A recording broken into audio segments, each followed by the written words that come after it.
Tonight on Connecticut's news station, saving money and keeping warm. What you can do to ensure you're not sacrificing one or the other this winter. Connecticut joins the fight against Amazon, why several states are taking legal action against the online retail giant. Plus, pouring one out for a fallen hero, how one local brewery is remembering the life of a Hartford police detective with a special brew. Now at 10, this is Fox 61, Connecticut's news station. And we begin on the Weather Watch tonight. The rain is gone and the sun came out today, but a sure sign of fall and autumn chill in the air. Thanks for joining us for the Fox 61 News at 10. I'm Brent Harden. And I'm Samaya Hernandez. You might need to bundle up and grab an extra blanket before you head to bed tonight. Meteorologist Ryan Brenton kicks us off tonight with the forecast. Hey there, Ryan. Samaya and Brent, good to be with you. These early fall nights sometimes catch us by surprise a little bit. You can see the clouds and the rain have moved away, and now for the first time in a while, the sky is mostly clear around here and temperatures are responding, cooling into the 40s already in some spots. 47 in Norwich, 48 in Putnam, down to 48 in Danbury and 49 degrees in Torrington. Even from Windsor Locks to Chester, we're down to 50 right now. And with a clear sky, a lighter wind, temperatures in most places will dip into the 40s tonight. And there could even be a few upper 30s very briefly tomorrow morning, especially in some of those home thermometers in outlying areas, but in the cities, temperatures will be staying in the mid to upper 40s tonight. Tomorrow, a cool start, but a nice finish. We'll have a mix of sunshine and high clouds. A dry day tomorrow with temps close to 70. A little bit more rain before the week is through. I'll let you know when it arrives coming up. All right, Ryan, thank you. Well, tonight's chilly temperatures should serve as a reminder to start thinking about the cost of heating your home this winter, regardless of how you heat your home. We'll be reaching for the thermostat soon. Fox 61's Gabby Molina is live at Eversource headquarters in Berlin with what you need to know before you do. Hi, Gabby. Hi, Brent and Samaya. Yeah, right now fall just got started, but experts say now is the time to start planning ahead for the winter, whether that means shopping around for a cheaper rate or looking at ways to make your home more energy efficient to save money on your energy bills.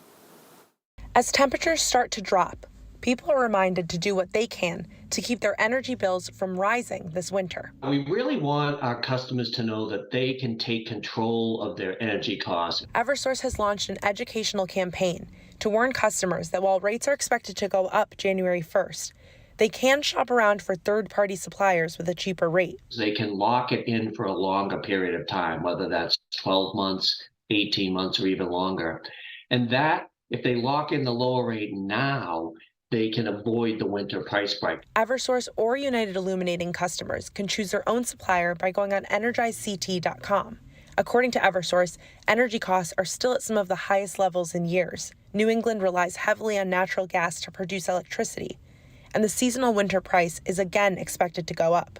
Last winter, we know, was very tough for our customers, historically high energy supply rates. And we really see going into this winter that that's likely to happen again. While more than half of the homes in Connecticut use oil for heat, those customers are also not expected to see much relief. It doesn't matter what fuel you use, you're not going to be immune to potentially higher prices. Chris Herb, president of the Connecticut Energy Marketers Association, says factors like war or weather that could impact supply could also drive prices up, which is why people can start preparing their homes now. If you have gaps in your doors, buy weather stripping and keep the warm air in and the cold air out. Those are very low cost, high return ways to lower your usage and lower your costs. Connecticut's Energy Assistance Program is accepting applications for the winter season right now. Experts say demand for that program has gone up in recent years, and they're expecting more of the same this year. Coming up at 11, I'll have more on what the state is being asked to do to help meet that demand. Live in Berlin, Gabby Molina, Fox 61, Connecticut's news station. Thank you, Gabby. State police have arrested a man accused of sexually abusing a minor. This arrest comes amid an investigation into a group home in Harwinton where there were concerns about safety with the staff and girls that lived there. State police say Angel Rivera sexually abused a 16-year-old girl who lived at that home last year. This discovery comes after an incident in which troopers say Rivera drove the girl to confront an 18-year-old girl at another group home in Plymouth. He was arrested arrested for that incident. The victim of that incident told police Rivera paid her for intimate relationships when she was also 16 years old. Police say when they told Rivera his phone would be taken, he tried to erase evidence of improper relationships. Fire officials in Naugatuck say a building will have to be demolished after it was destroyed by fire. The fire started around 6 o'clock last night at the former Lewis Engineering building on Water Street. And the building was once used to make electronic parts for planes, but has been mostly empty for about 10 years now. Naugatuck's fire chief says this was the biggest fire Naugatuck has seen in years. Well, shortly after we pulled out, we started hearing internal building collapses, and a couple hours in, the front wall of the building did collapse onto the street.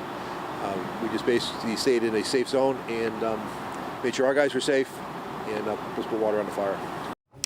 No word right now on what caused the fire, but that is under investigation now. A state trooper is facing charges for a two-car crash in Clinton. Police say Trooper Daniel Barrera was on his way to a call when he T-boned another car at the intersection of Route 1 and Hull Street last Christmas Day. The investigation showed the trooper had his emergency lights and sirens activated, but he was also speeding and ran 2 red lights before the crash. Barrera was charged with reckless driving. State police say he's been placed on administrative duty since the crash. Barrera and the 2 people in the other car had minor injuries. A number of attorneys general around the nation are joining the Federal Trade Commission in a lawsuit against Amazon. The FTC says Amazon is illegally maintaining monopoly power. The lawsuit states the company's actions allow it to stop rivals and sellers from lowering prices, degrade quality for shoppers, overcharge sellers, and more. Connecticut Attorney General William Tong says Amazon is abusing its market dominance, which is leading to higher prices and less choice. We're here today to make sure that Amazon plays by the rules, that it doesn't stand in the way of consumer choice and innovation, and that we pay only as much as we should have to pay for products in a free and fair marketplace. The FTC and states allege Amazon's anti-competitive conduct occurs in 2 markets, the online superstore market that serves shoppers and the market for online marketplace services purchased by sellers. The lawmakers back at the Capitol starting today for a special session tackling a number of major issues. Yeah, Connecticut's Supreme Court has a new associate justice. Both the state Senate and the state House voted in favor of confirming Nora Danahy to fill the vacancy on the state Supreme Court. Danahy previously served the state of Connecticut in the U.S. Attorney's Office and was a former federal prosecutor involved in the investigation of the Trump-Russia probe back in 2020. Also taken up today, Connecticut's presidential primary date will be moved up to be earlier in the month of April. Right now, the state holds its presidential primary on the last Tuesday of April. Lawmakers voted to push the primary date up to the first Tuesday in April in an effort to get more voters engaged and attract candidates to focus their attention and their campaign funds in our state. Well, something that wasn't expected on the special session agenda today, the battle in Bridgeport, took up a great deal of the lawmakers' time today. That ongoing investigation into alleged election fraud following the Bridgeport mayoral primary took center stage, with some calling for stronger and stricter election security. Lawmakers approved funding for a special election monitor in Bridgeport, which will carry out inspections and investigations for the upcoming 2023 election and next year's state election. Amendments were introduced by Republicans to make a number of changes, including banning absentee ballot drop boxes statewide and increasing criminal penalties for election violations. Those amendments failed to pass. The drop boxes have made it too easy to harvest ballots and dump them into the system. Either suspending or banning drop boxes would inevitably disenfranchise hundreds, if not thousands, of voters throughout the state.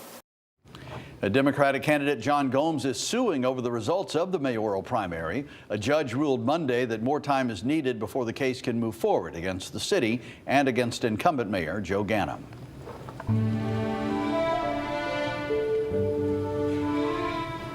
A local Connecticut brewery is raising a glass and toasting to the life of Detective Robert Garden. And those who knew him best say this tribute is a perfect way to remember him.